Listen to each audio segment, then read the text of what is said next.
¿Dónde se encuentra el liderazgo y el talento? Hoy nos vamos a embarcar en una exploración espectacular que trasciende el tiempo y que nos lleva al corazón de nuestra propia evolución como especie y como líderes. Este episodio es una invitación a profundizar en el misterioso mundo de nuestra naturaleza, a comprender cómo los principios de la evolución han moldeado nuestras habilidades de liderazgo y gestión. Desde las primeras sociedades hasta las modernas organizaciones, el viaje del liderazgo humano ha sido un reflejo de adaptación y crecimiento.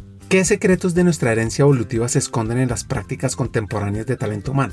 ¿Cómo han evolucionado nuestras estrategias de liderazgo junto con nuestra especie? Acompáñame en este fascinante recorrido, porque a lo largo de este episodio quiero que reflexionemos sobre qué es la condición humana, desde diferentes miradas, sobre los aprendizajes del libro de Camus, El extranjero, conectados al liderazgo, el autoconocimiento y la vida de nuestra invitada, que comparte nuestro sueño y lo vive, sobre cómo los futuros CEOs ojalá hayan estado o vengan de talento humano. Hackers del Talento, el podcast que busca cambiar el juego por lo humano en Iberoamérica. Nuestra tercera temporada está enfocada en ti. Luchar con determinación por lo que quieres en la vida, ¿no? Entender por qué te levantás todos los días y vas a determinado lugar o te conectás para desarrollar una tarea. Entender el por qué. Un equipo que sean coachables. Una persona que no es capaz de hablar de sus fracasos, o peor, que considera que nunca tuvo fracasos o nunca tuvo fracasos, es una persona en la cual definitivamente no quiero invertir. Pues yo quiero invertir en personas que hayan fracasado muchas veces, porque quiere decir que aprendieron un montón.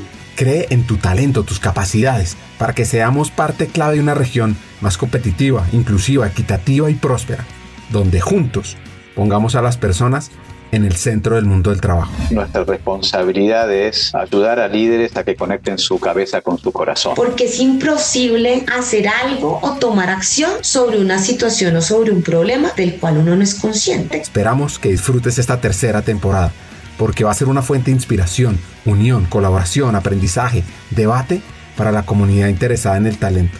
A través de historias, hacks, reflexiones. Yo me leo a mí mismo para que no se me olvide lo que yo que enseñaba. Sea fiel a eso que usted escribió y que reflexionó. Así. A mí me han dado un par de consejos muy buenos, prácticos. Uno tiene que leer lo que escribe. Y hay otro que también es práctico, que no es tan filosófico, pero que también me ayudó mucho. Y es que a la gente hay que recibirla. Y conversaciones con CEOs, líderes de talento humano, escritores, actores de cambio, vas a recibir múltiples ideas para evolucionar como persona, como líder y para que tu empresa sea mejor. Soñar y pensar en grande es exactamente igual que hacer soñar y pensar en pequeño. Te invitamos a regalarte este espacio para ti, con conversaciones profundas y significativas que te harán pensar y te inspirarán a tomar acción. Únete a nosotros en este viaje para hackear el talento y juntos cambiemos el juego por lo humano, por un futuro fuera de serie.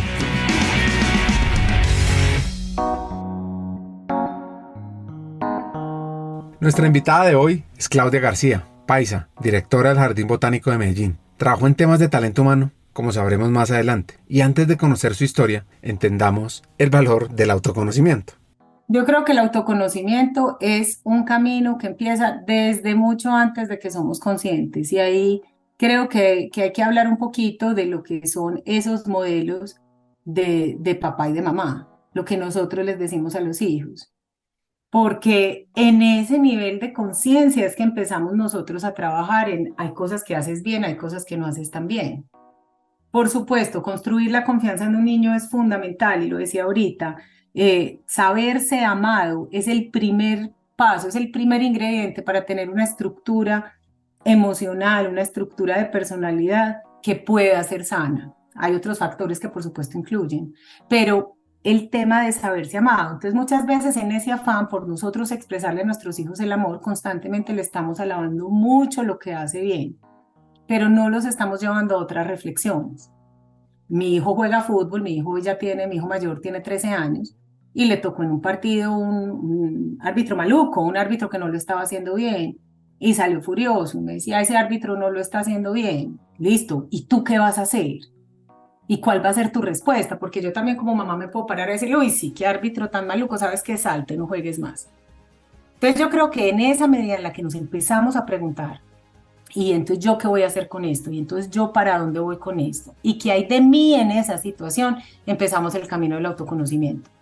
Toda relación o toda situación que termine en bienestar o en malestar tuvo un aporte nuestro. ¿Cuál fue nuestro aporte? ¿Qué fue lo que hice yo, bien o mal, para que esa relación terminara en bienestar o en malestar? Las discusiones mismas. En la medida en la que nosotros reconocemos lo que hacemos bien y lo que no hacemos bien, nos estamos haciendo preguntas importantes en el autoconocimiento. Lo segundo, en la medida en la que nosotros entendemos qué nos duele y somos capaces de admitirlo. No se trata de yo estar pues publicando en Twitter que es que me dio rabia que me dijeron, no se trata de eso, se trata de Claudia García, ¿qué te pasó en esta reunión? No, me dio mucha rabia porque me sentí desconocida, porque me sentí desautorizada o porque sentí que no me estaban escuchando. Cuando yo soy capaz de clarificar en mí qué pasa con el mundo que me rodea, empiezo también en ese autoconocimiento. Y por eso hablo ahorita tanto de la autonomía. Es que cuando yo entiendo que no es que el mundo es cruel, no es que todo el mundo está en contra mía, no es que aquí la gente no sabe manejar, sino que es que yo soy quien también puede hacer que ese mundo se modifique, que mi mundo se modifique, me paro desde un punto de una posición de poder diferente. El otro puede manejar muy mal, pero yo puedo decidir si manejo igual de mal, o si por el contrario, yo sí voy a parar y voy a dar el paso para que el peatón pueda cruzar ese semáforo, por ejemplo. Entonces, creo que esas preguntas de autoconocimiento tienen que ir desde lo positivo, desde lo negativo, qué hago bien y qué hago mal, y reconocer con la misma fuerza lo que hago bien y lo que hago mal. En las organizaciones, y a mí me pasa constantemente, es una situación y es, sale un proyecto mal, algo no funcionó, no, hacemos un comité de 1 hora, ¿qué pasó? Y es que ¿por qué no salió? Y es que cuándo se mandó la convocatoria, y es que entonces el producto, y es que entonces el canal, y esto pues es una reunión de 1 hora para identificar qué salió mal. Cuando las cosas salen bien, hacemos una reunión de 5 minutos y decimos, bueno equipo, perfecto, muy bien, sigamos adelante que tenemos muchos desafíos. Y tampoco nos tomamos el tiempo de desmenuzar lo que hicimos bien, cuando ahí hay unas certezas que el éxito sí me permiten tener. Cuando yo digo esto, ¿por qué salió bien? Empezamos, vea, la convocatoria la sacamos a tiempo. Hicimos una formación en los canales de distribución excelentes. Las vendedoras fueron muy bien seleccionadas. Yo empiezo a mirar qué fue lo que hice bien. Entonces, esto lo digo con relación a ese autoconocimiento. Con la misma intensidad que reconozco lo que me hace falta, tengo que reconocer lo que me hace bien. Pero esto es un ejercicio para mí. Esto no es para yo salir con una lista de vea tan tesa que soy yo y todas las cosas que hago bien. Y por encima de todo eso, es entender la vulnerabilidad que tengo como ser humano. Porque todo esto que en este momento te estoy diciendo, lo hago y lo aplico. A veces sí, a veces no. Y a veces me puede más la humanidad y vuelvo y meto las patas y soy incoherente y no lo hago bien. Y creo que una tendencia que estamos viendo en los líderes es que muchas veces, que tal vez con este mundo tan conectado, esa tendencia se va contradiciendo y es muchas veces nos estamos mostrando como los ejemplos a seguir, como los más fuertes, como quienes nunca nos equivocamos y resulta que también metemos las patas todos los días. Entonces también es importante que nosotros nos tratemos con un poco de compasión y es entender que esto es un proceso, que el autoconocimiento no termina. Yo no me gradué en autoconocimiento. Hoy, a mis 44 años, tengo más autoconocimiento que cuando tenía 24, por supuesto. Han pasado 20 años ahí, he tenido experiencias durante 20 años. Y seguramente si hacemos esta entrevista, cuando yo tenga 64, te hablaré de otras cosas que he descubierto. Entonces, es también entender que es un proceso de constante observación de sí mismo, que es un proceso de responsabilizarse de las acciones que generan bienestar y que a veces no generan bienestar, y es también entender qué hago bien, qué hago mal, en dónde necesito crecer.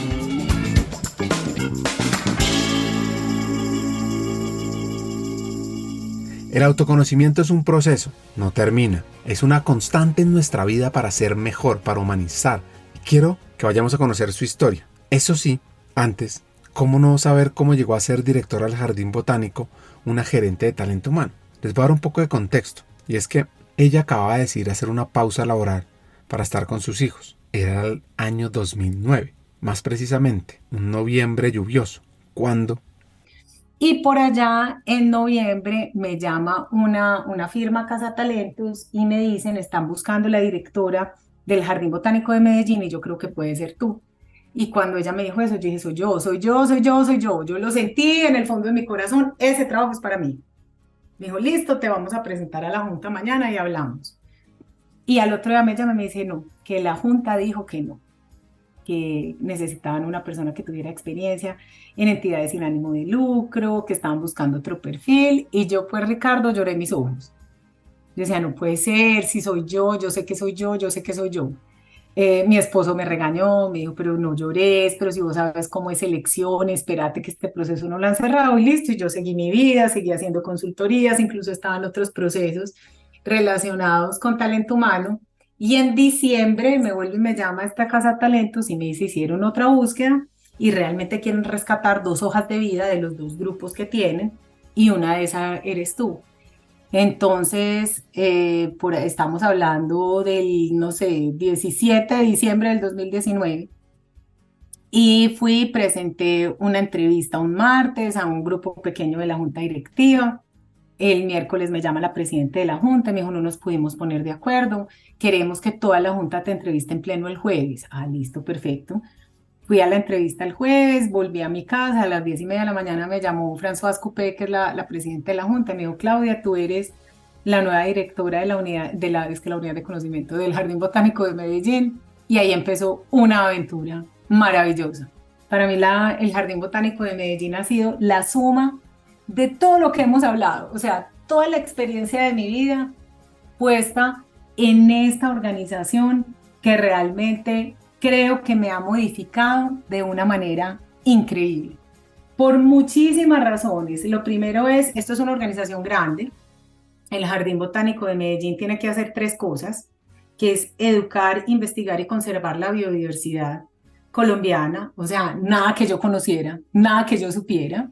Yo molesto mucho a mi equipo y les digo que apenas hasta ahora, después de casi 4 años, puedo identificar un cactus de una rosa. Entonces esto de llegar a un mundo en el que yo no tengo idea de nada, en cuanto pues a la función misma del negocio, ha sido un aprendizaje constante. Y a mí aprender me gusta mucho.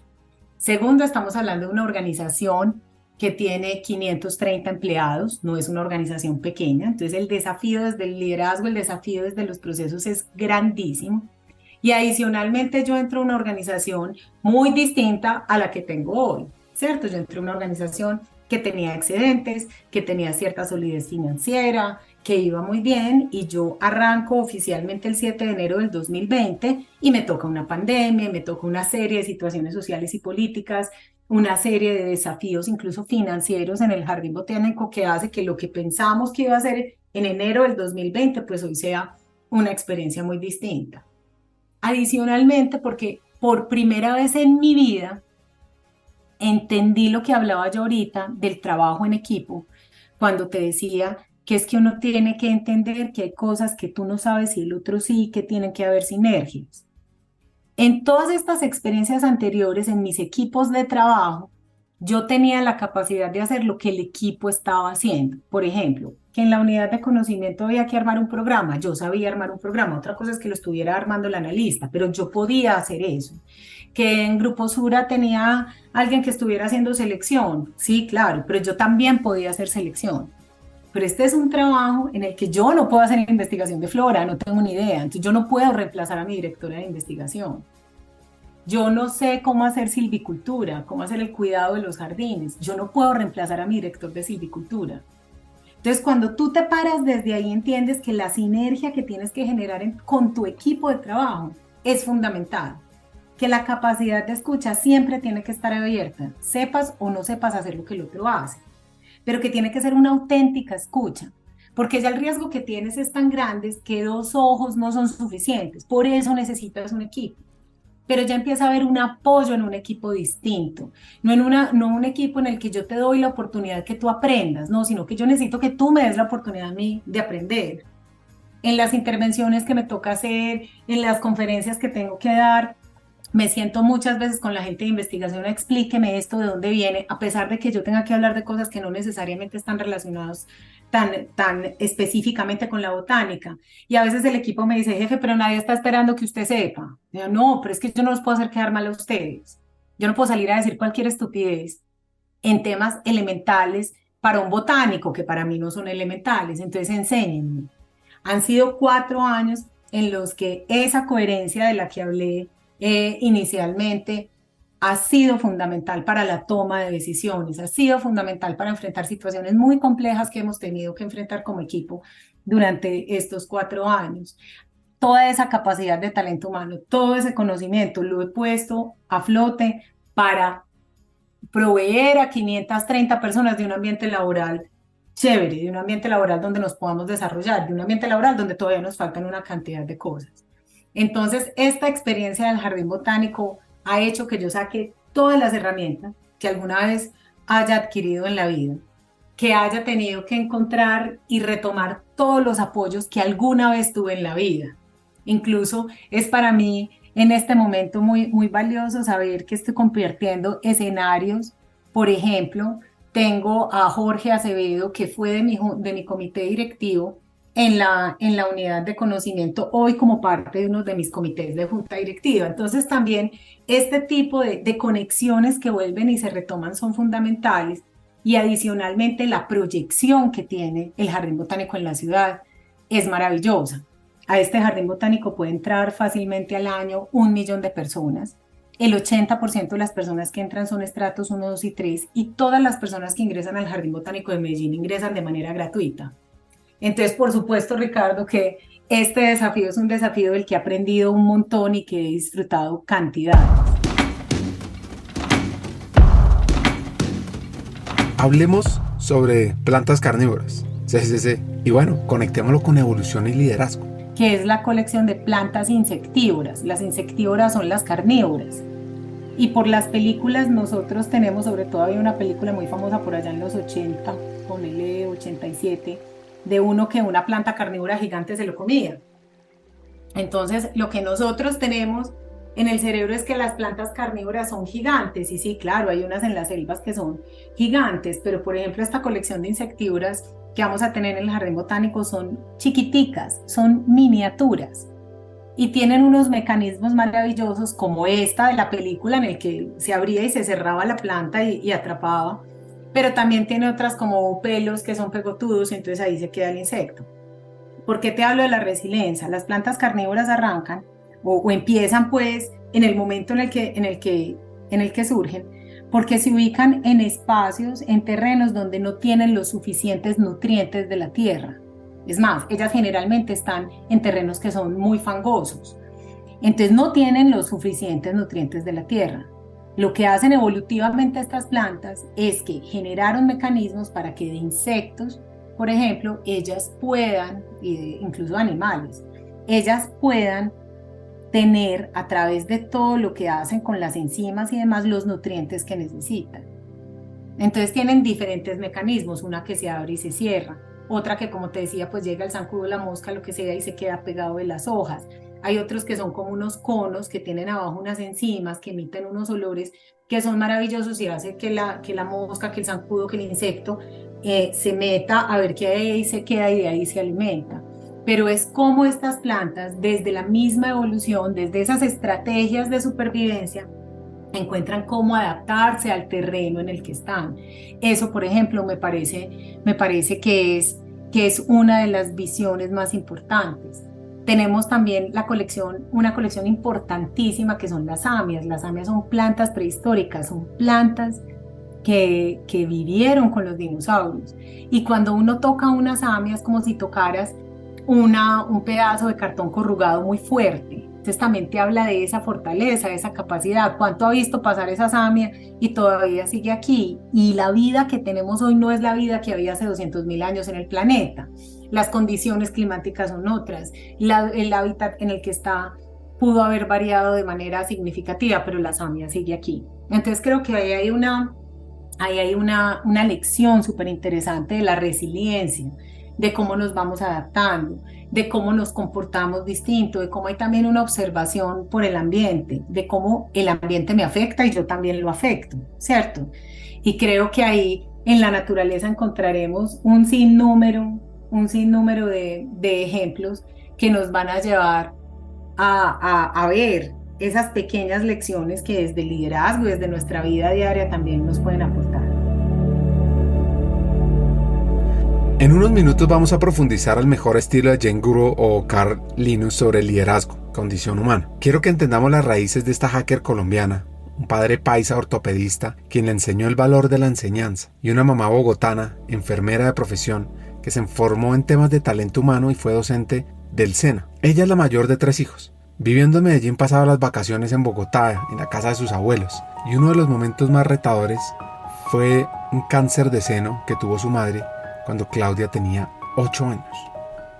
Ricardo, la verdad no tengo ni idea. Yo lo que recuerdo de ese momento es mi mamá usaba unos turbantes muy bonitos. Mi mamá ha sido una mujer, en mi opinión, muy hermosa y que le gusta mucho verse bien. Entonces ella lo que hizo fue que se ponía unos turbantes hermosos con unos moños y colores. Entonces yo no recuerdo ver a mi mamá enferma.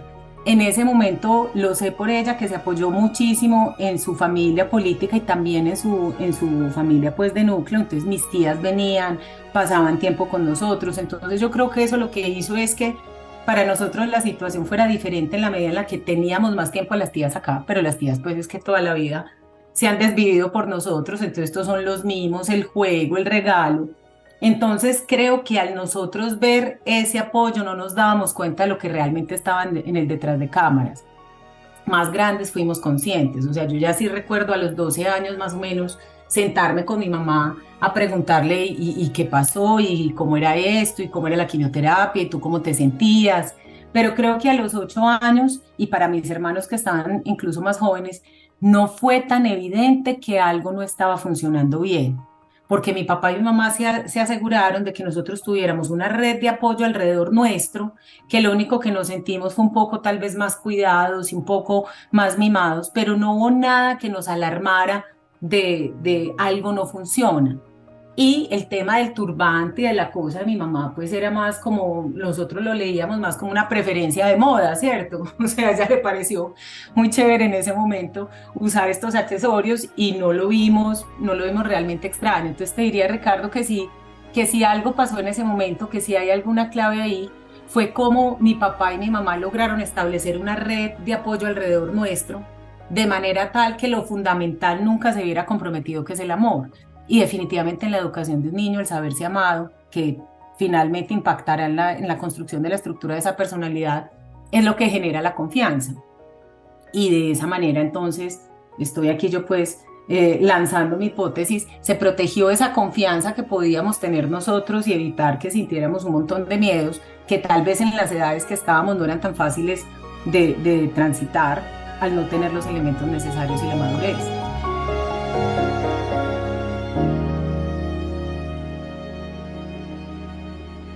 Le encantaba la gimnasia, pero un comentario la alejó. Le decían que si seguía en ese deporte no iba a crecer. Y su otro hobby era la música. Y eso la llevó a desarrollar una habilidad clave: empoderamiento. Bueno, yo creo que ahí con la música aparece realmente las habilidades de liderazgo que uno empieza pues a entrenar en la vida. En mi colegio había muchísimas guitarras, pero no había instrumentos musicales para nosotros poder conformar el grupo musical. Cuando yo ya estaba en 10º, hablando con unas amigas, dijimos, no, es que deberíamos tener un grupo musical, pero el colegio no tenía instrumentos. Entonces, el profesor de música de ese momento también daba clases en la Normal Antioqueña de Señoritas y en el Colegio Calasanz masculino. Y entonces empezamos con él a decirle, bueno, ¿y si nos vamos a ensayar allá? Entonces había que convencer a las directivas del colegio de que nos dejaran salir, que nos dejaran ir a los otros colegios. El martes ensayamos en la Normal y el jueves en el Calasanz o viceversa, ya no lo recuerdo. Pero ahí entendí lo que era la capacidad de influencia. No fui la mejor estudiante del colegio, pues yo no era de promedio 9.5, pero tampoco fui mala estudiante, entonces gozaba de muy buena reputación con las profesoras, era juiciosa. Entonces creo que ahí fueron los primeros ejercicios de influencia. Y de armar algo en el que no podía hacerlo yo sola, sino que necesitaba otras personas. Pues yo tocaba bajo, yo tocaba guitarra, pero pues yo no tocaba batería, entonces necesitábamos una baterista, necesitábamos el profesor, hablar con las directivas, cuadramos con la profesora de inglés que nos acolitaba todo, que ella nos llevaba y nos recogía, y de esa manera pues conformamos el grupo musical. En el último año quedamos de semifinalistas en coros y conjuntos, entonces para nosotros eso fue un logro muy importante. Siempre me distinguí en el colegio por esas capacidades de liderazgo. He sido muy extrovertida, no me ha dado pena hablar nunca, entonces salía en todos los actos cívicos, opinaba, no me daba pena decir que no estaba de acuerdo o que sí estaba de acuerdo. Y eso me llevó a inclinarme por 3 carreras al momento de graduarme. Entonces estaba entre negocios internacionales, porque el exterior, la conexión con una cosa que está más grande que nosotros, siempre me ha seducido. Psicología, el comportamiento humano es una de las facetas que más me maravillan, y comunicación social. Y estando con el formulario en la mano en la Universidad de AFIT, a punta de intuición dije, no, lo mío es la administración de negocios. Y en ese momento lo pensé, tal vez con poca información, pero con buena intuición, por el lado de, en administración de negocios, esto es tan amplio que voy a poder meterme en las 3 áreas. Y la verdad es que en mi carrera me he metido en las 3 áreas. Inicié pues entonces administración de negocios en EDAFIT, me vinculé muy rápidamente, más o menos en el segundo semestre, con una asociación internacional de estudiantes que se llama IESEC. Entonces ahí siguieron todos estos ejercicios de liderazgo, de cuestionarme, de aprender de otros. Esos encuentros con otras nacionalidades los disfrutaba mucho y me llamaba mucho la atención. También pues todo lo que la universidad trae, y esa libertad y ese explorar y entender pues otras cosas. Hice mi primera práctica en Estados Unidos en una clínica de ortopedia. Allá estuve haciendo labores de talento humano, estuve ahí un poquito de mi primera incursión en talento humano, aunque eran labores muy operativos. Y la segunda práctica la hice en ProExport Colombia, lo que hoy es ProColombia. Después me quedé trabajando en ProExport, ahí estuve como asesora de exportaciones inicialmente para el programa de ExpoPyme, que era el programa dirigido a la pequeña y la mediana empresa, y posteriormente como asesora de prendas de vestir, es decir, las empresas acompañando a las empresas de este sector en toda su estrategia exportadora. Y mientras trabajé en ProExport, pues me gradué de la universidad, lo cual fue para mí una cosa impresionante. Yo no sabía la capacidad que tenía yo de hacer estas cosas al mismo tiempo, de disciplinarme, de organizarme. Entonces para mí fue una cosa muy valiosa. Ese grado pues es un hito muy, muy importante en mi vida. La música tiene también un significado importante en mi vida. Los García Ricaurte, es decir, la familia de mi papá, son supremamente musicales. Mi papá tiene una voz espectacular. Participó incluso en varios concursos con el coro de la Universidad Nacional, incluso en Europa. Entonces la música hace parte de mi vida, hace parte pues del ADN, no solamente pues de los García Orjuela, sino también de estos García Ricaurte, que es la familia de mi papá. Entonces, aunque abandoné la música, o sea, ya veo un bajo, me babeo, pero ya no me acuerdo muy bien cómo tocarlo, sigue presente en mi vida. De hecho, si tú entras en cualquier momento a mi oficina y yo estoy sola, estaré escuchando música clásica, porque si escucho música que tiene letras, termino cantando. Entonces, no era una opción de vida para mí la música, no era algo a lo que yo me quería dedicar profesionalmente. Sin embargo, era el momento en el que yo ejercía la capacidad de liderazgo. Yo creo que ahí es donde está la conexión fuerte con la música, no solamente por el disfrute de la melodía y el disfrute de la producción, sino también porque en la música hay unos roles de liderazgo que son muy importantes. Y creo que ahí es en donde yo más me conectaba en el ejercicio pues de la música. Y ya al encontrar en mi vida otros escenarios en donde ese liderazgo se podía ejercer, la música terminó siendo una parte íntima, una parte que me relaja, que me conecta, que es un hobby, pero no algo en lo que yo quería pues continuar una exploración profesional. La condición humana es un viaje complejo y multifacético, marcado por la dualidad de nuestra existencia. Somos seres con una capacidad inmensa para la compasión y el amor. Y también enfrentamos tendencias hacia el egoísmo y el conflicto. En el corazón de nuestra naturaleza hay una búsqueda constante de felicidad y significado, un deseo que trasciende las fronteras culturales y religiosas. Nuestra verdadera esencia se encuentra en nuestra interconexión, en reconocer que la felicidad de uno está intrínsecamente vinculada al bienestar de todos. La condición humana, por tanto, es un llamado a cultivar la bondad y la comprensión, a superar nuestras diferencias y a trabajar juntos por un mundo más pacífico y compasivo. Pues estando en ese mundo laboral, quiero que reflexionemos sobre propósito y sobre sueños. Yo realmente no he tenido una aspiración muy definida frente a qué quiero ser en la vida. O sea, yo nunca en la vida dije, yo me sueño ser presidente de la República, o yo me sueño ser presidente de una compañía, o yo nunca he aspirado específicamente a lo que quiero hacer. Lo que sí he aspirado es en dónde quiero estar y cómo quiero que sea lo que me rodea. Entonces, hay un propósito de mi vida y es el impactar a otros, el poder ayudarle a los otros también a que crezcan. Entonces, yo siempre me he visualizado en roles en donde puedo ejercer liderazgo, en donde puedo hacer transformaciones, en donde puedo llevar a cabo procesos y en donde puedo impactar a otros y además permitir que otros me impacten a mí. Porque en ese ejercicio del entregar, en ese ejercicio del enseñar, uno también recibe. Y creo que ahí es donde viene, donde esto se conecta con todo ese ejercicio docente de mis papás.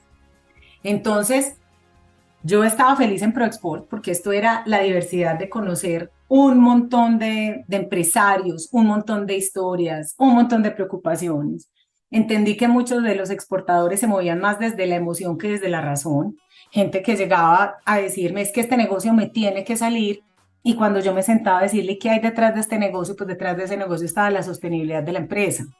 Detrás de este negocio estaba la misma sostenibilidad del personaje que decía, es que si yo no cumplo la meta, no me va a ir bien y tal vez pierda mi trabajo. Entonces entendí que finalmente ahí lo que había era un intercambio desde la misma emocionalidad en donde esta empresa ProExport con las herramientas que estaba brindando, le estaba brindando un poco más de seguridad a ese otro. Entonces venga, yo lo acompaño en el negocio, venga, miremos cómo está ese contrato, venga, miremos cómo está esa cotización para que usted pueda tener ciertas certezas. Entonces ProExport fue ese primer entrenamiento, me permitió conocer muchísimo la industria de Medellín, entender que aquí hay unas empresas muy relevantes y que también hay una serie de pequeñas y de medianas empresas que mueven esta economía y que a veces ni siquiera nos enteramos que existen.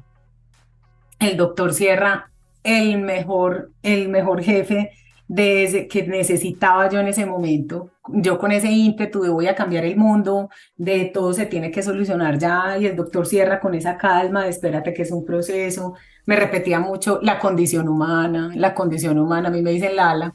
Entonces decía, la condición humana, cada que yo echaba cantaleta porque alguien me molestaba o porque tenía un cliente difícil y le ponía la queja, me decía, la condición humana, la condición humana. Y eso me ha servido muchísimo en la vida porque la verdad, o sea, el otro te está hablando con todo lo que es. Entonces estuve en ProExport 4 años, ya tal vez el último año me invitaron a dar clase en negocios internacionales en EAFIT, en una materia que se llama Inteligencia de Mercados Globales, y empecé a ser también al mismo tiempo docente, que ha sido una actividad que disfruté muchísimo. En este momento no estoy activa como docente, pero sé que algún día regresaré porque me encanta esa interacción con los estudiantes, cada vez los estudiantes se ponen más difíciles, cuestionan más, pero fue una experiencia muy bonita.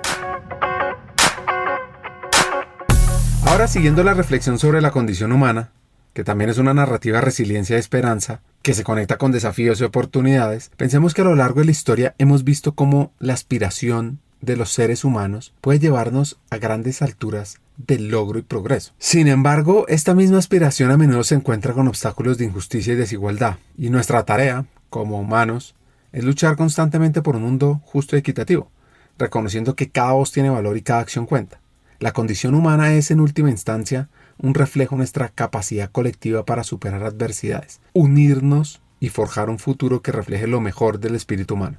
Pues en ese momento, Claudia recibe una llamada de una amiga y que la recomienda para un cargo, para una entidad llamada Unidad del Conocimiento. Me llama una amiga y me dice, te recomendé para un cargo. El cargo era la directora de la unidad de conocimiento. La unidad de conocimiento era una unidad que tenía el mal llamado Grupo Empresarial Antioqueño, porque pues cuando uno mira el GEA ni siquiera tiene un NIT, es una reunión de varias empresas que se relacionan a través de sus acciones. Y entonces en ese momento existía esta unidad que tenía por misión la formación del primer, segundo y tercer nivel de estas compañías, es decir, presidentes, vicepresidentes y gerentes, y adicionalmente el proporcionar espacios de sinergia. Al no existir un grupo empresarial antioqueño como tal, se necesitaba un espacio en donde se pudieran compartir las mejores prácticas en muchísimos temas. Entonces, había prácticas en seguridad, en auditoría, en compras, en talento humano, en tecnología, bueno, en las diferentes áreas de la organización. Entonces, mi amiga me llama, me dice, "Ve, yo te recomendé, yo dije que vos no tenías ni idea, pero que a mí me sonaba que vos te podías conectar por ahí, por el tema de la docencia, porque yo veo que esto tiene que ver con formación y si vos ya estás pues como profe, entonces seguramente hay unos elementos interesantes". Y empecé todo este proceso de entrevistas. Me entrevistaron pues varios de los presidentes. Yo cada que salía de una entrevista le decía a mi esposo, no, yo creo que yo no quedé. Mi esposo trabaja con el grupo hace muchos años, entonces uno de los presidentes en una entrevista me dijo, a mí lo único que me preocupa es que vos no has trabajado en estas empresas, entonces vas a formar acá una serie de personas sin conocer la cultura. Y la respuesta que le di a esta persona fue, vea, mi marido lleva tantos años trabajando allá, yo escucho que ustedes hablan mucho de una cultura muy fuerte, de una cultura muy definida.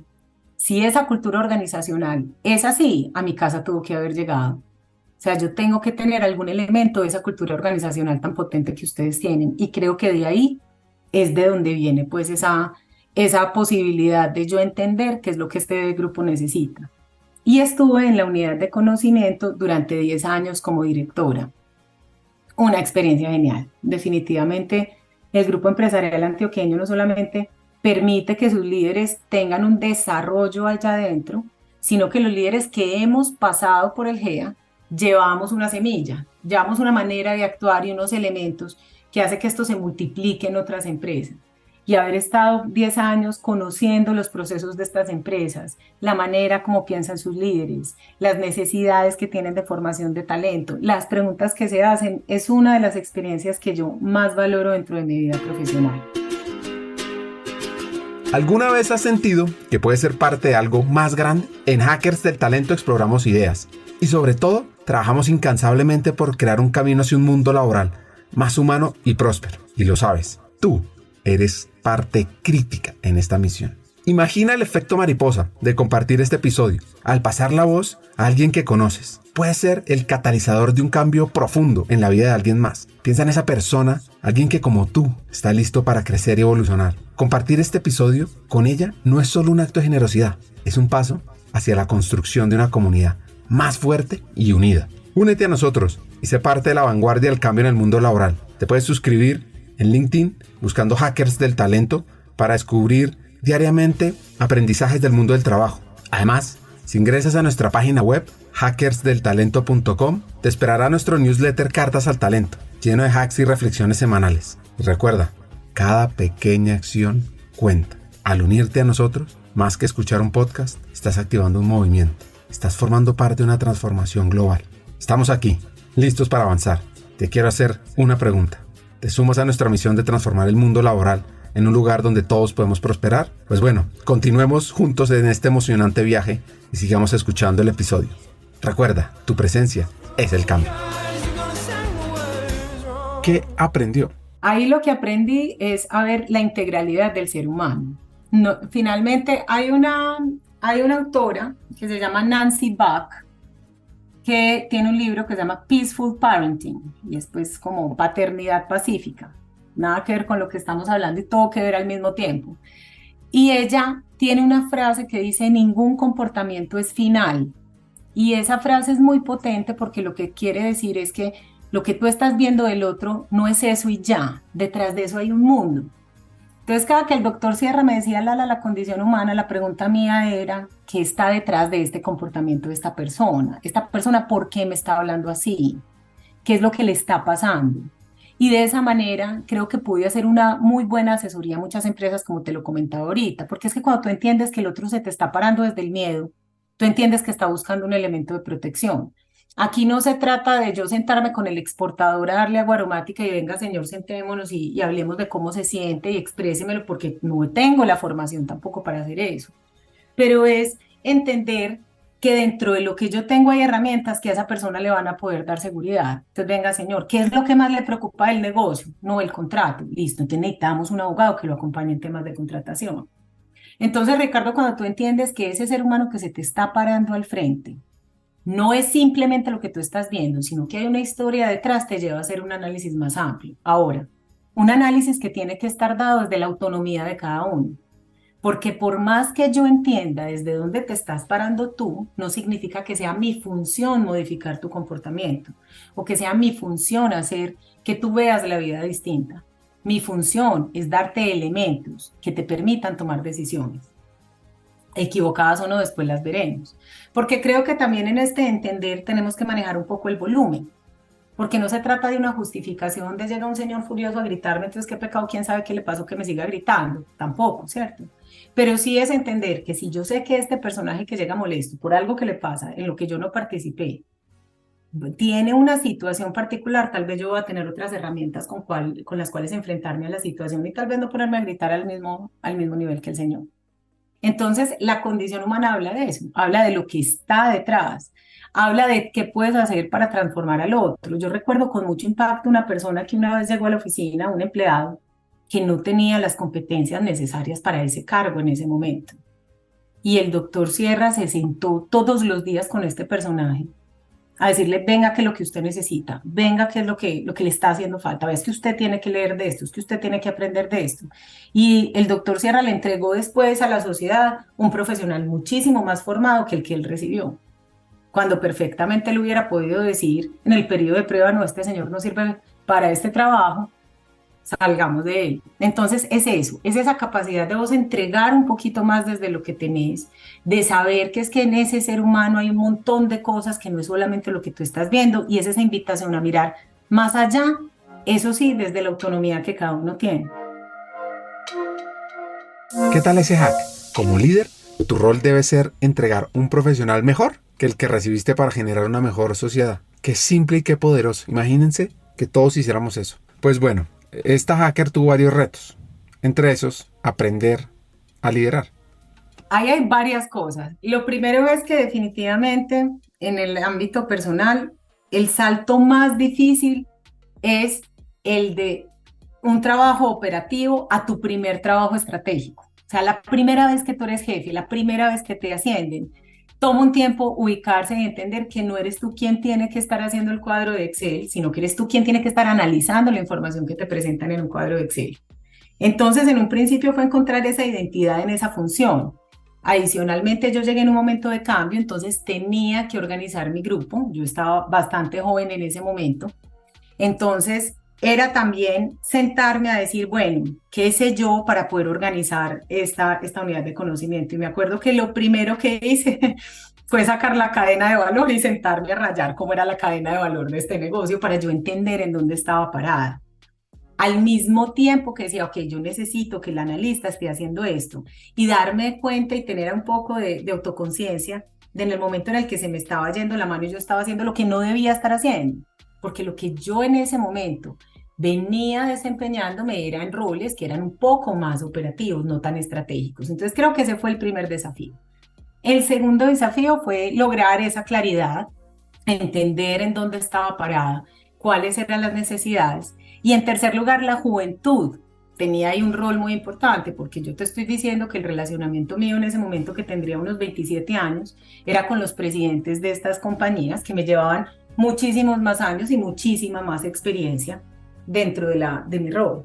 Ahora bien, tuve un jefe inmediato, que es una persona a quien quiero muchísimo y me ha enseñado cantidades, porque me sigue enseñando mucho, que es Fernando Jalbo. En ese momento él se desempeñaba como vicepresidente de asuntos corporativos y era pues mi presidente de junta. La unidad de conocimiento tenía un consejo directivo, el presidente de ese consejo era Fernando, y alrededor de Fernando un consejo directivo de lujo. Ahí tenía a Jorge Acevedo de Argos, a Sol Beatriz Arango, estaba en su momento Jairo Burgos, que era el vicepresidente de Talento Humano, Diego Paz de Servicios Nutresa. Bueno, teníamos un montón de gente alrededor nuestro, que eso también lo que hacía era que me apoyaran muchísimo en esa claridad mental. Siguiendo las diferentes perspectivas de la condición humana, esta también está afectada por nuestra relación con el mundo natural, porque al final somos parte de un ecosistema y nuestro bienestar está íntimamente ligado a la salud del planeta. La condición humana entonces también es una que tiene que ver con la responsabilidad y la custodia. Cuando uno lee la historia de Jane Goodall, cuando estaba estudiando los chimpancés, una de sus lecciones es que ha visto la sorprendente similitud entre ellos y nosotros, lo que refuerza la idea de que no estamos separados de la naturaleza, sino que somos una parte integral de ella. Nuestra humanidad se define no solo por nuestra inteligencia o nuestra cultura, sino por cómo tratamos a los seres vivos con los que compartimos la Tierra y cómo protegemos los hábitats que nos sostienen a todos. Bueno, pues atención a Claudia, a cómo gira todo esto en torno a las áreas de talento humano. Las áreas de talento humano en ese momento eran unas áreas de talento humano muy diferentes a las que hoy tenemos, porque hoy hay unas áreas muchísimo más robustas, muchísimo más estratégicas, mejor posicionadas dentro de las organizaciones, más conectadas con la misma estrategia de las empresas. En ese momento eran áreas que estaban haciendo cambios fundamentales, que estaban empezando a crecer. Entonces, aunque claramente cuando llega la unidad de conocimiento en un principio, se da la duda de, entonces tú nos vas a reemplazar, eso estaba ahí. Lo que sí empezó a pasar es que ese espacio de encuentro empezó a cobrar una importancia fundamental, porque era el espacio en donde estas áreas de talento humano se podían encontrar a decir, ustedes en qué están, yo en qué estoy y qué necesitamos. La unidad de conocimiento entonces empieza a pescar mucha información de la afuera para traerles, para decirles, vea, aquí hay un proveedor que está hablando de esto, en esta universidad se está hablando de esto, y empezamos con unas misiones de referenciación internacionales. Entonces estuvimos en varios lugares en donde lo que hacíamos era sentarnos con empresas, con áreas de talento humano a que nos contaran qué estaban haciendo en el mundo. La primera que me tocó la hicimos en Argentina, u otra que hicimos en Costa Rica, que ahí también tuvimos la participación del INCAE, u otra que hicimos en Cornell University, entonces tuvimos una buena agenda desde lo académico. Entonces, en esos 10 años que estuve en la unidad de conocimiento, particularmente en las áreas de talento humano, lo que iba pasando era que juntos íbamos creciendo, estas empresas iban abarcando mucho más, entonces ya empezábamos a hablar de talento con alto potencial, que pues en el 2006 era un tema incipiente, pero que en los años subsiguientes ya se empezó a desarrollar. Estuvimos hablando entonces ya de esa formación en liderazgo hasta el punto que tuvimos 2 versiones de un programa de liderazgo para todas las empresas del grupo que se hacía desde la unidad de conocimiento. Hubo uno muy potente en donde incluso integramos a presidentes y a vicepresidentes al hablar de competencias, porque dábamos la definición teórica de la competencia, pero traíamos un presidente o un vice a que nos contara y cómo se hacen las compañías y esto qué significa en el actuar. Y este era un programa que iba dirigido a los talentos con alto potencial de las organizaciones. También inicialmente estábamos trabajando con la Comisión Fulbright y las becas en el exterior.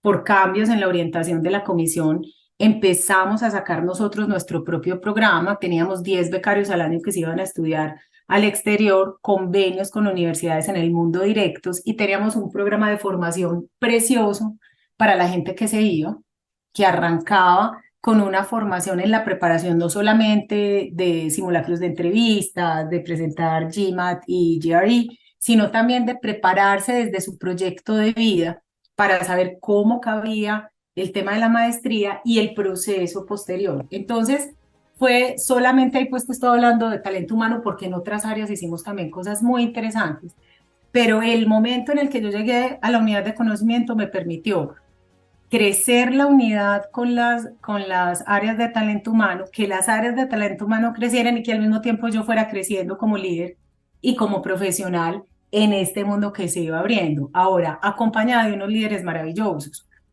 porque uno también tiene que reconocer que llegamos a esta vida o que tenemos en esta vida una serie de herramientas propias que son mías y que se potencian también en la medida en la que yo aprendo, en la que a mí otros me enseñan y otros me rodean. Por eso hablo tanto yo del desarrollo de otros.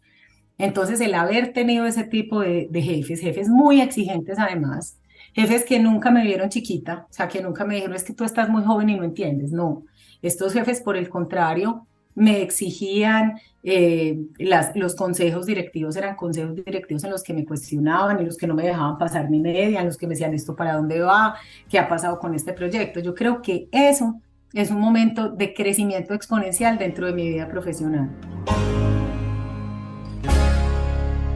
En esta etapa, como le dicen a ella cariñosamente, Lala, está muy cerca de las áreas de talento humano, quiere aprender nuevos temas, hace un MBA, quiere estar en el terreno directo participando. Así que se va como gerente de talento humano en Sura, una de esas empresas emblemáticas en Colombia. Entonces, ¿cómo es pasar a leer, a aprender mucho del tema, a estar en un referente de talento humano en Colombia? Bueno, el rol en Grupo Sura fue un rol maravilloso, además que es un rol de creación. A mí estos procesos de transformación me motivan y me llaman mucho la atención. Entonces esto era crear un área, era entender esas necesidades de grupo, incluso era hablar de la identidad del grupo. Porque este es un corporativo, nosotros poníamos el ejemplo, que esto es como si cuando vos estás ya casado, tenés hijos, incluso nietos, te aparece el papá, ¿cierto? Porque Suramericana como compañía ya llevaba en ese momento 70, 75 años y de repente aparece una compañía más grande, pues una holding, un gran corporativo. Entonces, aunque la relación que aquí se ha establecido no es de una autoridad directa, sí había que empezar a generar alianzas con las otras compañías que pertenecen al grupo. Y creo que ahí pude capitalizar muchísimo lo que había aprendido en la unidad de conocimiento, porque el trabajo en la unidad de conocimiento no era por decreto, no era porque yo lo dijera, yo tenía que ir a convencer que entre lo que estábamos ofreciendo había valor. Lo mismo sucede aquí en la gerencia de talento humano, entonces es cómo nos apoyamos, cómo hacemos red ya dentro del corporativo del Grupo Sura que permita que todas estas compañías crezcan. Adicionalmente, entonces, era trabajar en esa identidad de Grupo Sura como cultura organizacional. ¿Qué hay aquí? ¿Qué queremos que haya aquí? ¿Qué necesitamos que las personas que trabajan acá sepan, sean y se comporten para poder cumplir con esta estrategia que la compañía se traza? Y entender que es fundamental el rol del talento humano, incluso en la misma creación de la seguridad de la compañía. A mí me impactó mucho cómo la gente me recibió, lo que la gente conversaba conmigo, cómo se sentaba y las cosas que me abría. Me encontré en muchas situaciones líderes muy conscientes de decirme, sé que me falta como líder, pero no sé por dónde arrancar. Entonces era también un trabajo maravilloso de ver que ya había unas necesidades creadas, que en efecto la decisión de armar una gerencia de talento humano era la acertada en ese momento histórico de esa compañía. O sea, esa compañía definitivamente no iba a poder esperar más sin tener un área que cohesionara un poquito más este tema de identidad. Entonces ya empezamos a hablar de formación exclusiva para Grupo Sura, porque en ese momento, como Suramericana era la que prestaba los servicios, la formación estaba muy basada en las necesidades de Suramericana. Y aunque se parecen, no son las mismas. Entonces era ya hablar de una formación específica para la compañía. Yo me certifiqué durante el proceso de maestría en una prueba de personalidad que se llama la prueba de Birkman. Entonces empezamos a hacer análisis de Birkman para todo el mundo. Esas pruebas también aportan muchísimo al autoconocimiento. Entonces arrancar precisamente por el principio que es el autoconocimiento, tener ahí unas luces para que cada uno entendiera desde dónde se moviera y de esa manera empezar a impactar también los equipos, trabajar en la sucesión del mismo grupo, en esos talentos con alto potencial que hasta el momento se tenían de una manera que no estaba muy sistematizada, no estaba muy organizado, era una manera un poco más intuitiva. Pero precisamente por eso se necesitaba pues un área de talento humano que arrancara pues a hacer estos análisis. Heredamos muchas prácticas muy interesantes que tiene Suramericana en temas de talento humano. Entonces fueron unos años maravillosos. Estuve allí por 3 años como gerente de talento humano. Paró en Sura, decide estar con sus hijos, dedicarles tiempo de calidad. Y como vimos al comienzo, recibió esa llamada del Headhunter para ser director del Jardín Botánico de Medellín. ¿Qué historia recuerda de ese momento? Hay unas cosas hermosísimas. Recién entrada, teníamos que ir a hacerle una tomografía a un árbol. Entonces como me estaban haciendo la inducción, me querían mostrar cómo funcionaba el tomógrafo. El tomógrafo nuestro, además, valga la cuña, es el más completo de Colombia. Tiene 52 sensores y se pega alrededor del tronco del árbol. Eso permite que nosotros tomemos una imagen al interior para decir, este es un árbol enfermo que tiene tratamiento o es un árbol tan enfermo que necesita ser talado. En ese momento se pidió la tomografía para que la comunidad estuviera segura de que ese árbol tenía que ser talado porque había un grupo de vecinos que estaban muy movilizados por esa tala. Cuando ya estábamos haciendo la tomografía, bajó una señora y entonces le explicamos qué estábamos haciendo, cómo era el proceso, lo demás. Y ella decía, pero ese árbol está vivo, mire que tiene una ramita, le estaba saliendo una ramita nueva verde. Y el ingeniero forestal que nos estaba acompañando se volteó y le dijo la cosa más hermosa que he escuchado yo en la vida. Le dijo, señora, usted en este momento está presenciando cómo un árbol agoniza. Cuando un árbol se va a morir, coge su última carga de energía para tratar de sacar un brote que le permita hacer que esa especie pueda subsistir, que de ahí salgan semillas, que genere otro individuo y que él se pueda morir en paz. Entonces, de esa reflexión está todo lo que tiene que ver con el ciclo de la vida, pero también cómo nosotros nos vamos yendo de los lugares y deberíamos ir dejando semillas. En esa interacción que tenemos con el otro, en esa capacidad que tenemos de proveerle al otro la autopista del desarrollo, es que estamos dejando semillas en donde hemos pasado. Yo espero con mucho optimismo que todo este relato profesional que hemos tenido acá, que si yo me devolviera a encontrar a personas, no solamente las que yo he aprendido, porque eso lo tengo clarísimo, pero personas a las que yo también les permití aprender, a las que yo también les permití crecer, porque de esa manera estoy haciendo lo que está haciendo ese árbol. Y es utilizando la última energía en esa organización, en ese momento de vida en el que estuve, para dejar una semilla que permita que otra cosa crezca de ahí y que yo me siga moviendo, que no necesariamente me quedo ahí como este árbol que ya había cumplido con su ciclo. Entonces hay unas cosas en la naturaleza que son maravillosas. Las orquídeas, por ejemplo, son más o menos unas 35.000 especies en el mundo y cada especie tiene su polinizador. Entonces aquí viene un tema que me cuestiona mucho dentro de la botánica y es el valor. O sea, yo cuido la diversidad porque tiene valor para mí. No debería ser necesariamente porque tiene valor para mí. Es porque tiene un valor para mí o para otro. No sé qué valor tiene. Entonces yo puedo pensar que ese insecto no tiene nada que ver y resulta que ese insecto es el único polinizador de esa especie de orquídea y que si ese insecto se muere, esa especie de orquídea también. También este tema de la interrelación, cómo todos tenemos una función. Y nuevamente, y aunque yo no conozca la función del otro, no significa que no es valioso. Lo mismo pasa en la naturaleza. Aunque yo no conozca la función de esa planta, aunque yo no conozca la función de ese insecto, no quiere decir que no sea valioso. No es valioso para mí porque la desconozco, pero tiene un impacto en la naturaleza que vale la pena conservar y cuidar.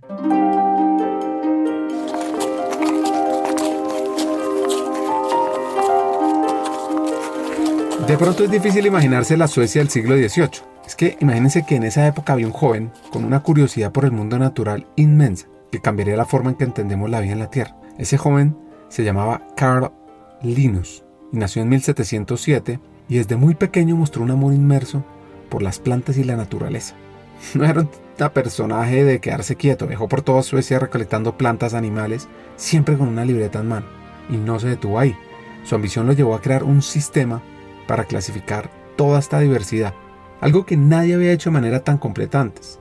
Este sistema se conoce como la taxonomía y es la base del sistema moderno de clasificación de seres vivos.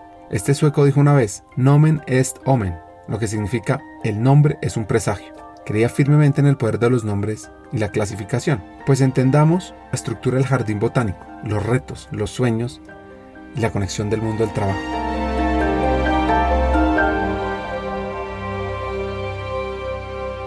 Bueno, el Jardín Botánico de Medellín es privado, es decir, nuestra formación, en nuestra fundación participaron 4 instituciones, la Sociedad Colombiana de Orquidología, el Club de Jardinería y la Sociedad de Mejoras Públicas, que son instituciones privadas, y la Alcaldía de Medellín, que es la parte pública.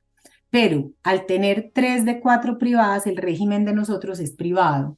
Nosotros no somos una institución pública.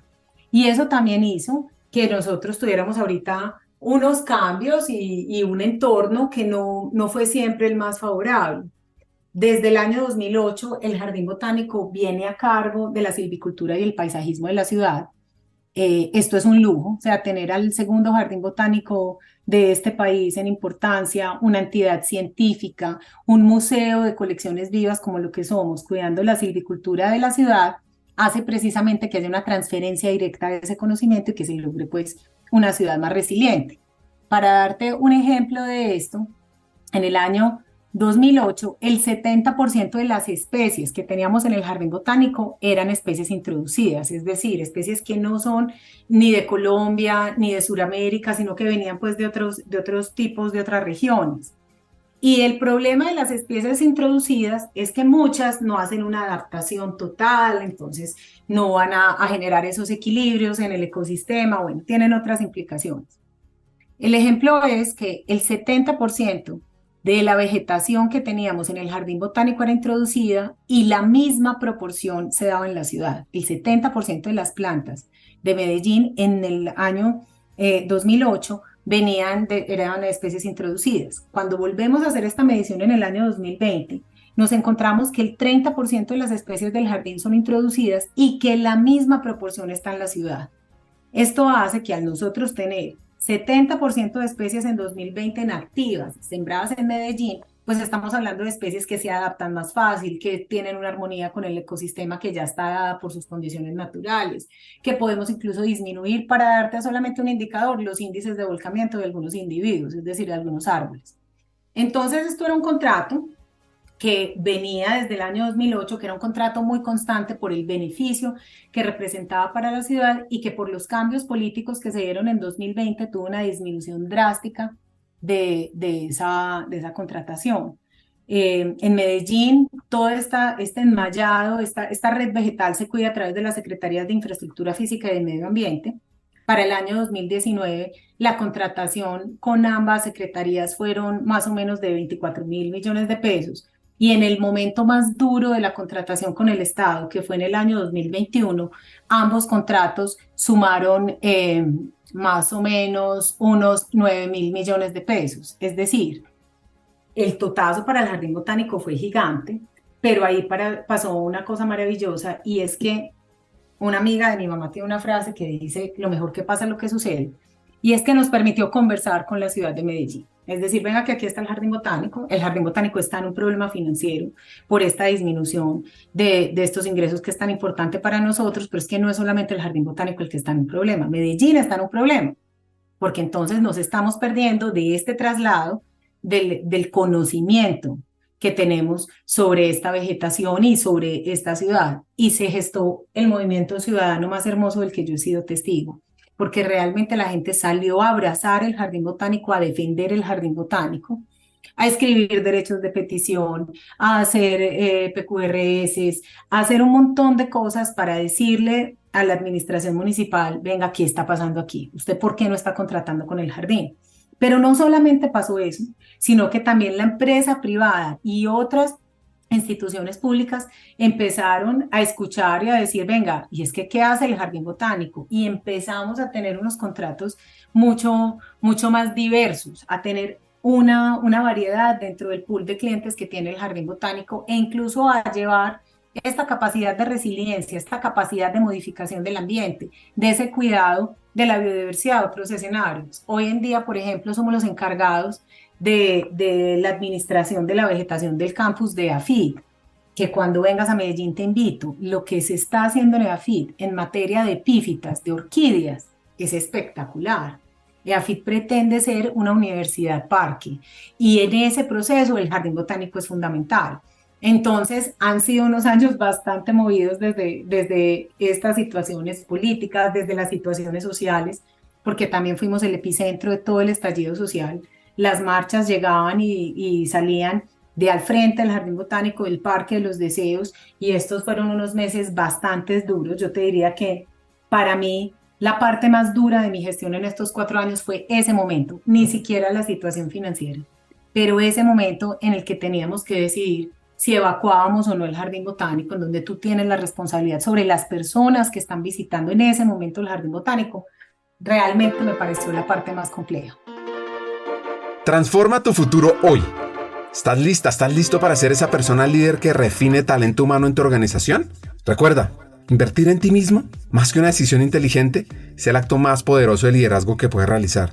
Y nuestra academia, Hackers del Talento LATAM, más que un programa de formación, es una inversión en tu potencial ilimitado, una puerta a convertirte en visionaria, en estratega, capaz de impulsar el cambio, la innovación y adquirir las nuevas herramientas para transformarnos en este mundo tan tecnológico y tan humano. Te voy a dar 4 razones para que apliques cuanto antes a la Academia Hackers del Talento LATAM. 1.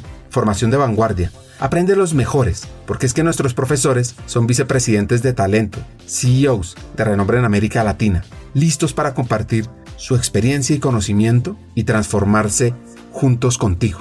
2. Conéctate con una comunidad de élite. Al unirte, te integrarás a una red de profesionales con ambición, con sueños, que enriquecen tu camino profesional y personal, con una gran experiencia laboral, que además probablemente se convertirán en buenos amigos tuyos. 3. Contenido revolucionario y actualizado. Nuestro currículo abarca temas clave para tu futuro, desde estrategia, antropotec, mindset para hackear el talento, liderazgo, impacto, influencia, conocimiento del negocio, analítica de personas, inteligencia artificial. Mejor dicho, te vamos a dar herramientas para que te posiciones y estés a la vanguardia en tu área, en people, en gestión de lo humano. Y por último, la experiencia educativa es de alto impacto. Nuestro enfoque innovador combina teoría y práctica, retos de transformación, coaching entre pares, acceso a cientos de contenidos asincrónicos y mucho más. Y al final, lo que estamos haciendo es garantizar un aprendizaje dinámico y profundo. Entonces, ahora es tu oportunidad para ser ese líder que guiará tu transformación en talento humano. Aplica a la corte número 5 de nuestra Academia Hackers del Talento LATAM. Es muy fácil. Ve a hackersdeltalento.com y ahí encontrarás toda la información para que te atrevas a hacer el cambio, a ser ese líder excepcional que el mundo necesita. El futuro del talento te espera. Comienza con la decisión de ser más, de impactar más. Invierte en ti y sé el líder del mañana.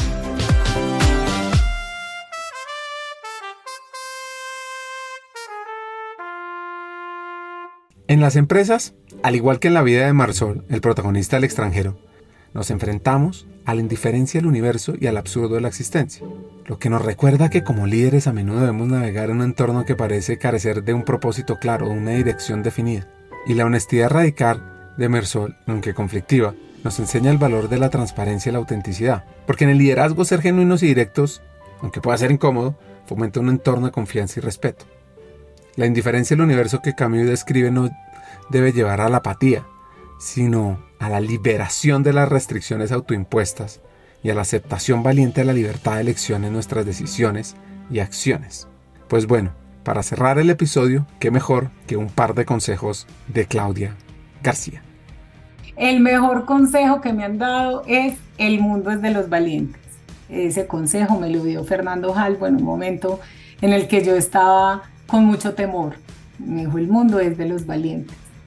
Y el mejor consejo que le puedo dar yo a alguien es que se mire con compasión. Claudia García nos enseña sobre transformar nuestras vidas, entender la condición humana, la evolución y nuestro impacto en el entorno. Acá vienen mis 3 hacks. El primero, la condición humana es la clave para hacer una mejor sociedad. 2, el autoconocimiento es una constante que día a día, mes a mes, debemos practicar. Y 3, recordemos que el liderazgo es evolutivo y conectado con el entorno. Hasta un siguiente episodio y sigamos hackeando el talento.